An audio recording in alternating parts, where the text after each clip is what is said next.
김구 선생이 상해에서 임시정부를 세워서 열심히 독립운동을 하고 있을 때 일입니다. 한 번은 임시정부 대원들이 한 청년을 끌고 왔어요. 밧줄로 꽁꽁 묶어서 김구 선생 앞에 데리고 왔어요. 총구를 겨누고, 선생님, 이놈이 조선인인데 일제히 앞잡이가 되어서 지령을 받고 이 상해까지 와서 김구 선생을 암살하려고 하다가 잡혔습니다. 이런 놈은 죽어마땅합니다. 사형을 시켜야 합니다. 대원들이 막 경로해서 있는. 그때 김구 선생이 천천히 그 청년에게 다가왔어요. 그리고는 그 청년을 두 발로 끌어안았어요. 이 역만리 타양에서 조국에서 온 우리 조선인 청년을 만날 수 있다니 이 얼마나 감개무량한 일인가. 끌어안고 눈물을 흘렸어요. 그리고 그 청년의 밧줄을 손수 풀어주었습니다. 내가 용서할 테니 조국으로 돌아가. 조국의 독립을 위해서 귀한 일을 하라고. 근데 청년이 밧줄을 풀어주니까 그 자리에서 무릎을 꿇고, 선생님 잘못했습니다, 용서를 빌고, 그 후에 김구 선생이 죽는 날까지 그 뒤를 따라다니며 독립운동을 하는 아주 충성스러운 사람이 되었다고 합니다. 원수를 불쌍히 여기는 마음, 자기를 죽이려고 하는 자를 풀어주는 마음, 용서하는 마음, 이것이 바로 자비로운 마음이, 긍휼의 마음이에요. 이 긍휼만이 원수를 변화시키는 가장 강력한 능력인 것입니다. 우리 그리스도인들에게 나타나야 될 예수님의 성품이 있다면, 가장 중요한 성품이 있다면 바로 이 긍휼입니다.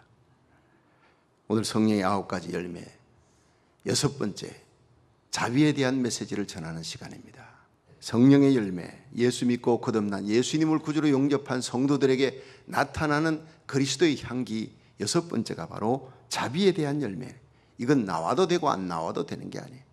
정도 차이지만 다 우리들은 이 자비, 주님의 긍휼이 우리에게 나타나야 되는 거예요. 이 자비가 영어로는 mercy입니다. 그런데 긍휼로 해석도 되는 것입니다. 자비와 긍휼은 같은 얘기입니다. 그럼 긍휼이 뭐냐? 우리가 살펴보면서 함께 은혜 받는 시간 되기를 축원합니다. 사람들이 흔히 사랑 얘기할 때 이 사랑을 3가지로 나눕니다. 첫째는 윗사람에 대한 사랑, 그걸 존경이라, 부모님, 서성, 위에 분들에게 리스펙트 하는 거예요. 그런데 나와 같은 위치에 있는 사람을 사랑합니다. 동무 사랑, 친구 사랑, 이걸 우정이다, 의리다 이렇게 얘기합니다. 그런데 나보다 위치가 낮은 서성이 제자를 향한 사랑, 부모가 자식을 향한 사랑, 이런 사랑들을 우리가 긍휼이라, 자비라 이렇게 표현하는 것입니다. 예를 들어서 부모님이 어린 자식이 철이 없어서 잘못을 저지릅니다. 그런데 그 죄값대로 처리하지 않습니다. 아직 몰라서 그러겠거니 책망은 하지만은 기다려주는 거예요. 끊임없이 포기하지 않고 기다리는 마음, 몰라서 그렇겠거니 하면 덮어주는 겁니다. 마태복음 5장 7절에는 긍휼히 여기는 자는 복이 있나니 저희가 긍휼히 여김을 받을 것이라 했어요.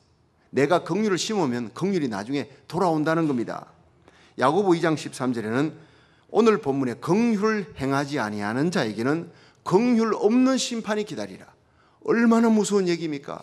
하나님의 심판대 앞에 서는 날, 내가 긍휼과 용서를 베풀지 않았을 때 긍휼 없는 심판이 기다리고 있다면 얼마나 두려운 일이, 주님 오시는 날이 얼마나 두려운 날이 되겠느냐는 거예요.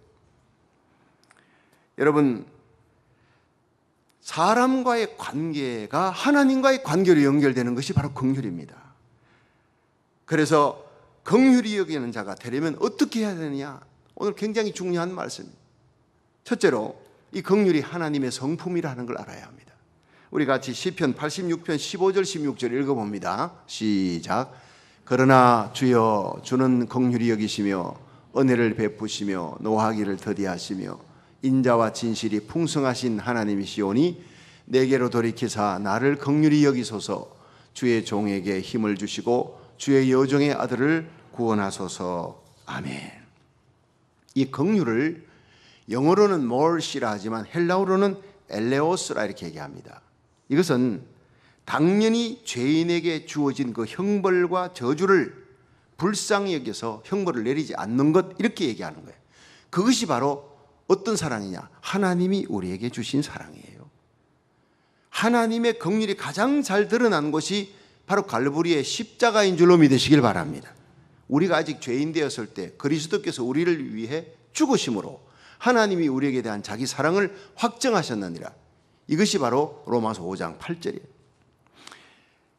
예수님이 십자가에 못 박히면서 그 모든 조롱과 핍박과 고통을 예수님께서 다 받으시고, 그리고는 아버지여 저희를 사하소서, 저들의 모든 죄를 사하소서, 저들이 알지 못하고 저지른 죄니이다. 여러분, 이것이 바로 예수님의 성품입니다. 우리가 예수님을 믿으면 성령으로 이 예수님의 성품인 긍휼의 성품이 우리에게 나타나야 되는 거예요.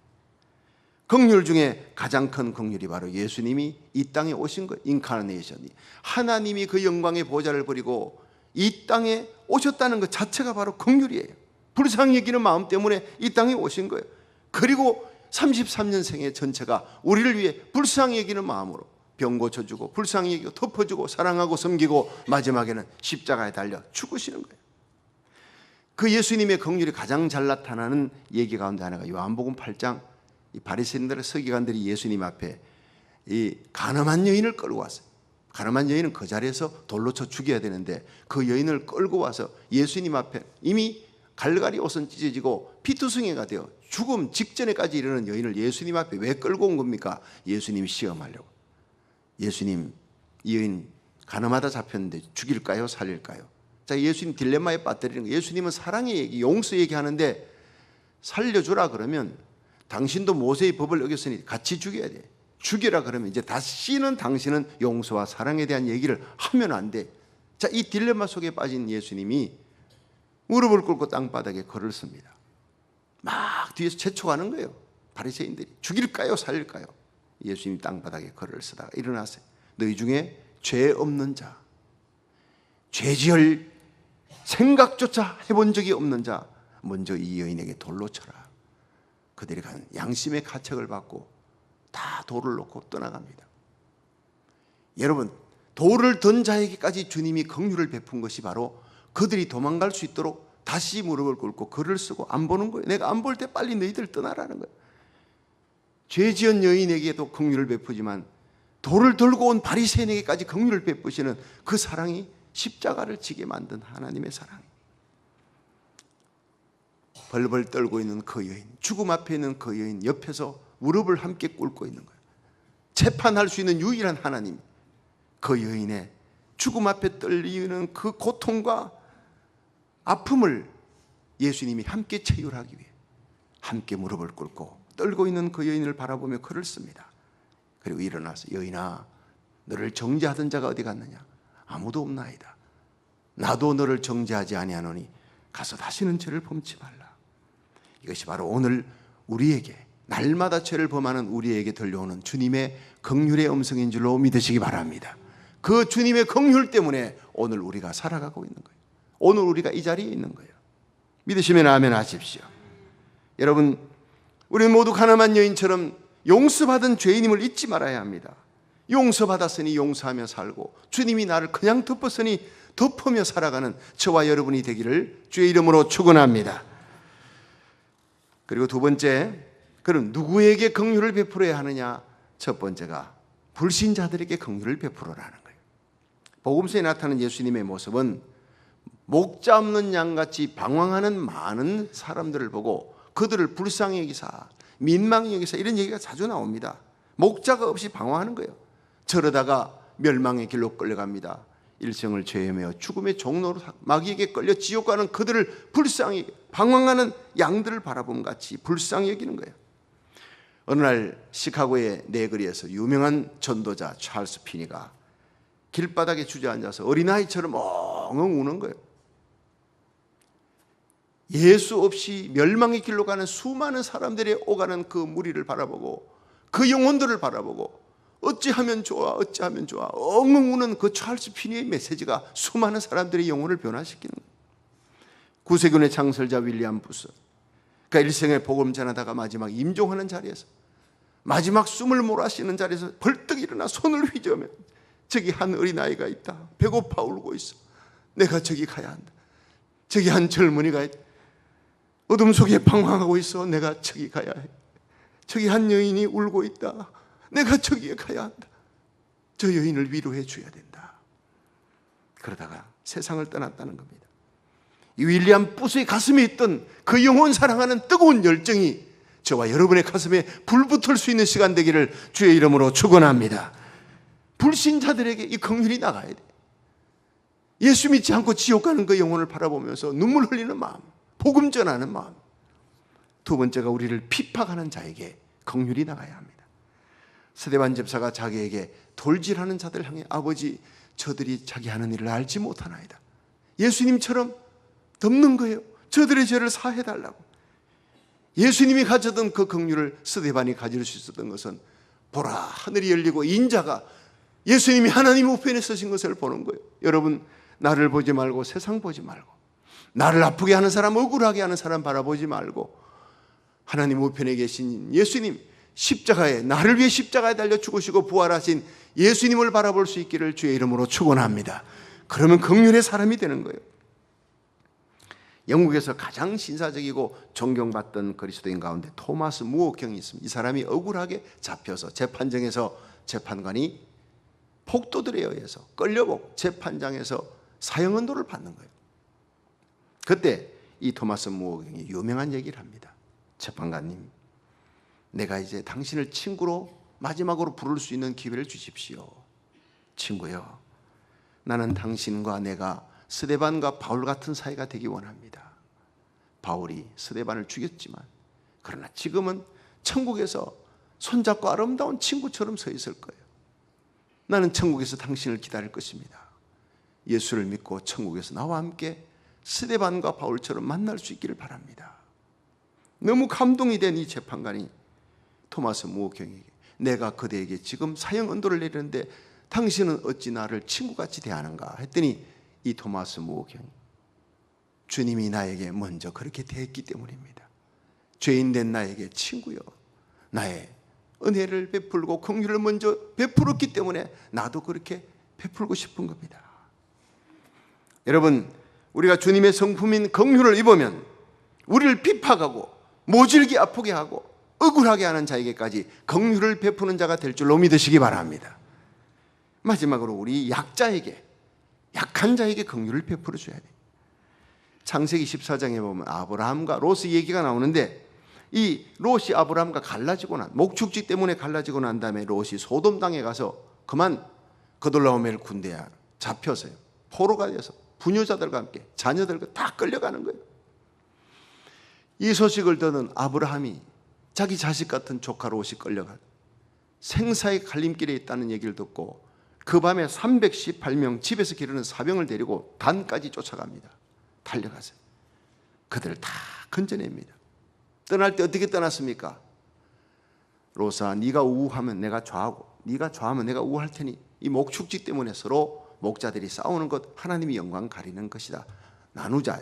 삼촌 먼저 택하세요. 이래야 될 텐데 한마디 양보도 없이 아주 기름진 물이 넉넉한 땅 목축지를 향해서 뒤돌아보지 않고 가는 아주 얄미운 롯입니다. 그런데 롯이 죽게 되었다니까 득달같이 달려가, 밤새도록 달려가. 그것이 바로 아버지의 마음, 삼촌의 마음, 긍휼을 베푸는 마음입니다. 하나님은 이런 아브라함을 좋아하셨습니다. 저와 여러분이 이런 긍휼을 가슴에 안고 있기를 주의 이름으로 축원합니다. 요셉이 그 형제들과 만나는 창세기 45장의 그 가슴에 긍휼을 품어내는 거예요. 자기를 죽이려 했던 형들이 그 앞에 나타났습니다. 그런데 그 형들이 유다 때문에 회개하는 모습을 보자 형님들 납니다. 요셉입니다. 당신들이 나를 22년 전에 팔았지 않습니까? 형님들이 깜짝 놀라 두려움에 떨고 있을 때, 형님들 염려 마세요. 다 하나님이 하신 거예요. 앞으로 있을 5년 흉년의 때 다 죽습니다. 형님과 아버지 다 살리려고 나를 먼저 보낸 겁니다. 하나님이 하셨습니다. 하나님의 절대 주권을 믿는 믿음으로 용서하는 것이 이게 바로 긍휼입니다. 하나님이 이런 자를 높이시는 거예요. 성령으로 거듭난 하나님의 자녀들, 예수님의 성품을 닮아요. 저와 여러분의 남은 생애가 아브라함처럼 요셉처럼 약한 자에게 긍휼을 베풀고 용서하며 살아가는 주님의 성품의 소유자가 되어 우리의 삶의 자리를 다 천국으로 만들어 나가기를 주의 이름으로 축원합니다. 이 긍휼의 사랑 가장 참 잘 표현된 것이 부모님의 사랑이잖아요. 제가 창원지방법원의 천종호 판사에 대한 얘기를 들었습니다. 천종호 판사가 청소년들을 판결하면서 그 재판정을 눈물바다로 만드는 거예요. 예. 부모와 자식이 원수지간이 되어 십수년을 원수지간이 되어 있던 법정에서야 만나는 그들이 끌어안고 화해하는 장면을 천종호 판사가 만드는 거예요. 피스메이커라는 거예요. 천종호 판사 얘기가. 지금 한국에서는 센세이션이 일어나고 있습니다. 어릴 때 이 천종호 판사가 7남매였는데 대가족과 함께 판자촌 빈민가에서 어렵게 살았어요. 많은 상처도 받았어요. 청소년기를 그렇게 지나고, 그리고는 보니까 가난과 또 가정 해체로 인해서 부모들이 이혼함으로 싸움으로 탈선한 청년들이 너무 많아. 청소년들이 그들을 보면 깊은 연민과 긍휼의 마음을 안게 되는 거예요. 네. 그래서 자기가 판사가 되었어요. 예수님이라면 어떻게 했을까 생각하면서 이 부모와 원수된 청소년들에게 대합니다. 아버지, 어머니 사랑합니다 10번 외치게 하는 거예요. 절대 안 되는 거예요. 법정에서 억지로 하라는 거예요. 억지로 무릎을 꿇으라. 부모님 앞에 아버지, 어머니 사랑합니다. 근데 나중에는 눈물이 터져 나옵니다. 억지로가. 한 번도 그 아이에게 사랑합니다 말을 들어보지 못했던 부모님이 내가 잘못했다. 내가 네 마음을 이해하지 못했다. 너에게 깊은 상처가 이렇게 있는 줄 몰랐어. 부모님이 달려가 끌어안고 펑펑 웁니다. 법정에 있던 모든 사람이 다 눈물바다가 됩니다. 부모님에게도 얘기합니다. 내가 네 마음을 이해하지 못해서 미안하다. 10번을 얘기하게 합니다. 절대로 부모가, 완강한 부모가 원수되었던 그 부모의 마음이 돌이켜 내가 네 마음을 이해하지 못해 미안하다, 잘못했다, 이 얘기를 하게 합니다. 근데 그 말을 하면서부터 용서와 화해가 이루어지는 거예요.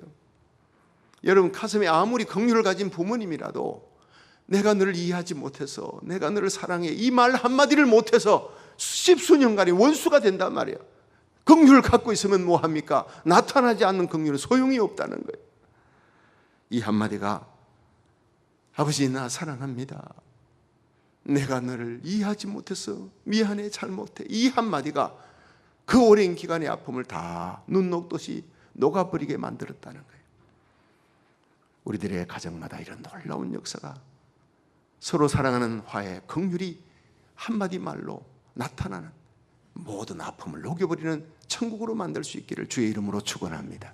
자, 마지막 세 번째로 긍휼히 여기는 자에게 어떤 복이 따를까? 자, 마태복음 5장 7절을 읽어봅니다. 시작. 긍휼히 여기는 자는 복이 있나니 저희가 긍휼히 여김을 받을 것이며.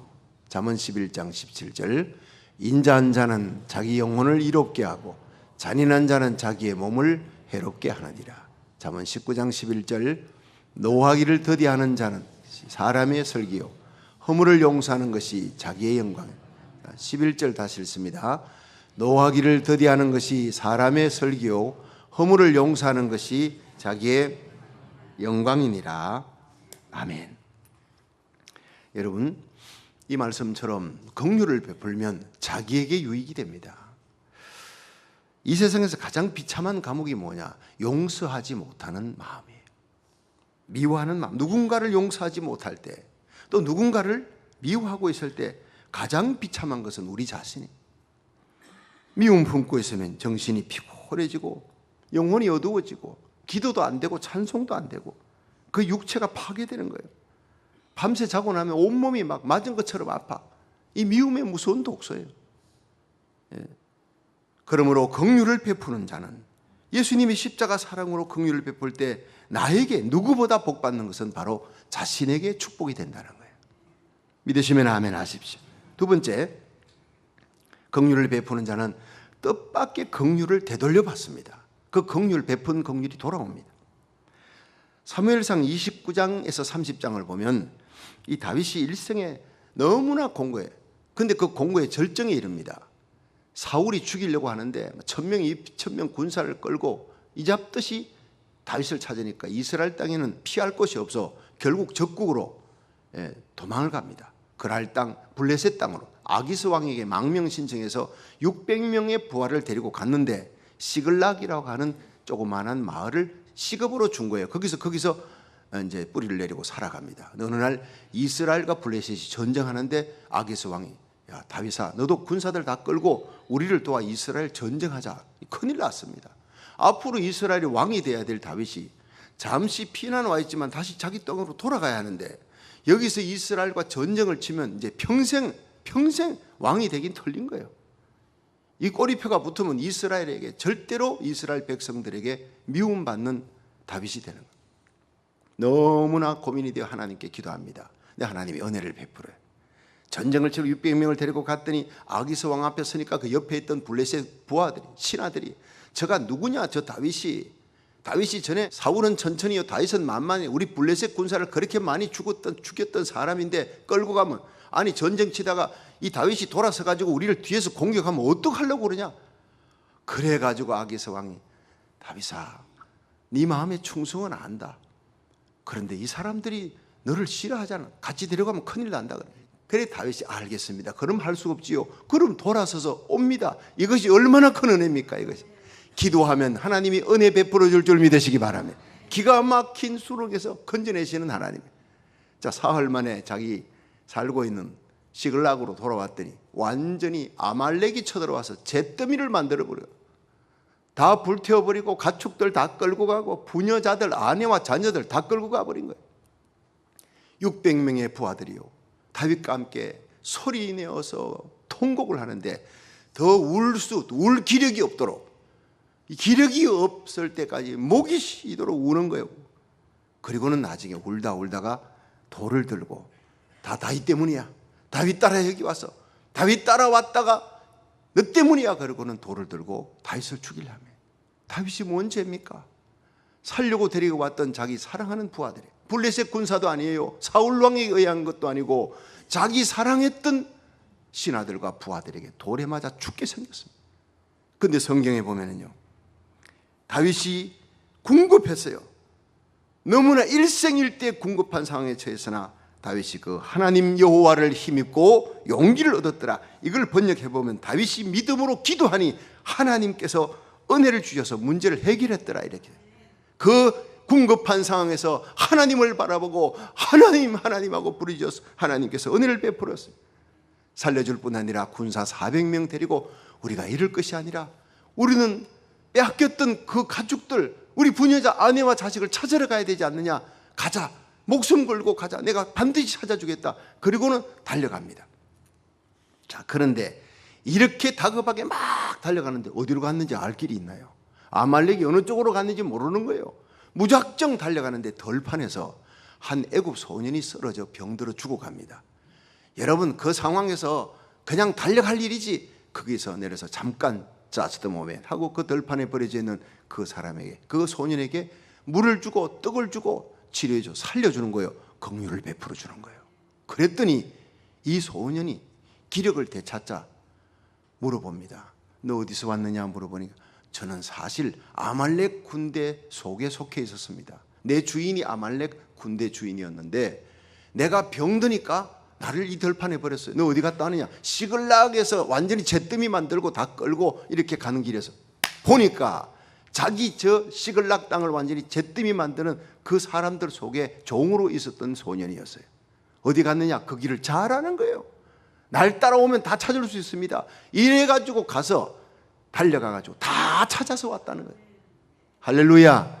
만약에 그냥 달려갔다면 저 버려진 아이 저 돌보다가 시간 늦으면 안 돼. 갔다면 못 찾는 거예요. 도와줬기 때문에 긍휼을 베풀어 줬기 때문에 그 조그만한 긍휼이 이렇게 큰 축복으로 돌아올 줄은 생각지 못했잖아요. 이 하나님의 말씀에서 우리가 무엇을 찾아야 합니까? 우리가 작은 긍휼을 베풀 때 그 긍휼이 큰 축복으로 돌아오는 줄로 믿으시기 바랍니다. 긍휼을 베푸는 자는 반드시 긍휼을 하나님이 갚아주신다. 믿으시면 아멘 하십시오. 억지로라도 긍휼을 베푸는 저와 여러분이 되기를, 그래야 하나님의 축복 받을 수 있기를 주의 이름으로 축원합니다. 여러분, 세 번째, 긍휼을 여기는 자는 마지막 심판의 날, 주님 오시는 그날 하나님께서 긍휼을 베풀어 준다 그랬어요. 오늘 본문의 얘기입니다. 긍휼을 베푸는 자는 긍휼이 있는 심판이 기다릴 것이고 긍휼을 베풀지 아니하는 자는 긍휼 없는 무서운 심판이 기다리고 있을 것이라는 거예요. 훗날 주님이 재림하시는 그날 우리가 주님 앞에 설 때, 아니 오늘 밤이라도 내 영혼 부르시면 주님 앞에 가는 날, 그날 우리가 주님 앞에 설 때 우리가 하나님 앞에 가장 필요한 것이 뭡니까? 가장 소중한 것이 뭐겠습니까? 황금도 아닙니다. 명예도 아닙니다. 자식도 아닙니다. 아무것도 아닙니다. 오직 하나님 나 용서해 주옵소서, 하나님의 긍휼을 기다리는 것밖에 없습니다. 주님이 내게 질문할 겁니다. 네가 세상에 살 동안 사람들에게 얼마나 긍휼과 관용을 베풀었느냐, 그것만 물을 것입니다. 그렇습니다. 그래서 주기도문에는 우리가 우리에게 죄 지은 자를 사해 준 것 같이 우리 죄를 사해 주옵소서라고 우리는 날마다 고백합니다. 여러분, 우리 생애 끝나는 날, 주님 앞에 서는 날 곧 다가옵니다. 주님 앞에 내 영혼이 설 때, 주님이 이 땅에 오실 때 그 앞에서 우리가 행한 긍휼로 인하여 주님 앞에 한없는 긍휼을 입고 영광스럽게 설 수 있는 저와 여러분이 되기를 주의 이름으로 축원합니다.